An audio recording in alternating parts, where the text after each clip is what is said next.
نبی علیہ السلام نے ایک سریہ بھیجا، اس میں ایک صحابی امام مقرر کر دیے کہ آپ نے نمازیں پڑھانی ان کو۔ جب وہ نمازیں پڑھاتا تو ہر نماز میں قل هو اللہ احد۔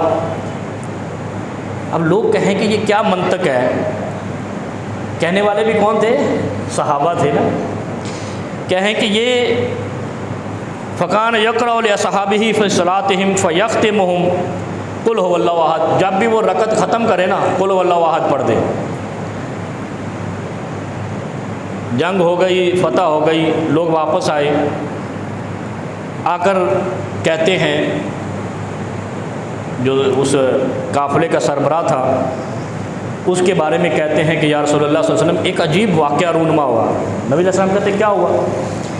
کہا یا رسول اللہ صلی اللہ علیہ وسلم جس کو آپ نے امام مقرر کیا نا اس نے ہر رکعت میں قل هو اللہ پڑھی ہے، جب بھی یختمہم، جب بھی رکعت ختم کرتے قل هو اللہ ضرور ساتھ ملا لیتے۔ تو نبی علیہ السلام کہتے ہیں آپ نے پوچھا تھے سلوہ لأی شیء، اور تمہیں کس چیز نے یہ مجبور کیا کہ تم ہر رکعت میں قل هو اللہ احد پڑھو؟ قل هو اللہ پڑھنے پر آپ کو کس نے لگایا کہ آپ ہر رکعت میں قل هو اللہ احد پڑھو؟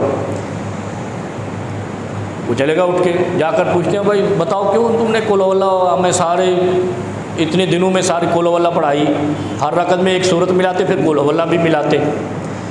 فقالا، جب اس سے کہا نا کہ آپ نے کیوں پڑھائی، انہوں نے کہا یہ صفت الرحمن ہے، یہ اللہ کی صفت ہے، وانا احبہ، میں اللہ کی صفت سے محبت کرتا ہوں اس لیے میں پڑھتا رہا ہوں، میں اللہ کی صفت سے محبت کرتا ہوں اس لیے میں پڑھتا رہا ہوں۔ اللہ کے نبی صلی اللہ علیہ وسلم نے پھر جتنے صحابہ آئے ان سے کہا کہ ان سے جا کر کہو کہ جو اللہ کی صفت سے تم محبت کرتے ہو اللہ بھی تم سے محبت کرتا ہے،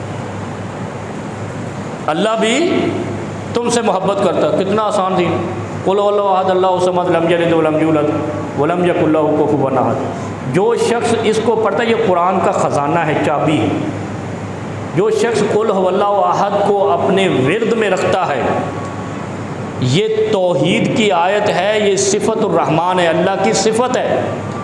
کیا صفت ہے؟ قل هو اللہ احد، اللہ ایک ہے، اللہ الصمد، اللہ بے نیاز ہے، لم یلد ولم یولد، نہ اس نے جنا ہے نہ وہ جنا گیا ہے، نہ اس نے جنا ہے نہ وہ جنا گیا، ولم یکن لہ کفوا احد، اور اس کا کوئی کف بھی نہیں، ہمسر بھی نہیں، اس جیسا برابری والا بھی نہیں۔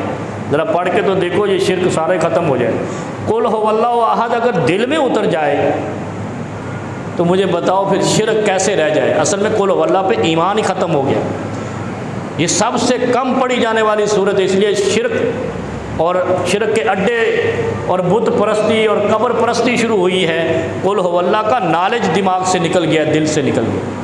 قل هو اللہ صورت ہی ایسی ہے کہ یہ دل کو پاک کرتی ہے اور شرک سے پاک کرتی ہے، اللہ کی نافرمانی سے پاک کرتی ہے، اور یہ عقیدہ بناتی ہے کہ میرا رب وہ ہے جو اکیلا ہے، جس نے نہ جنا ہے نہ جنا گیا ہے، نہ اس جیسا کوئی ہے، لیس کمثلہ شیء وہو السمیع البصیر، اس جیسی کوئی مثال نہیں ہے، اور وہ سمیع بھی ہے، بصیر بھی ہے، دیکھتا بھی ہے، سنتا بھی ہے۔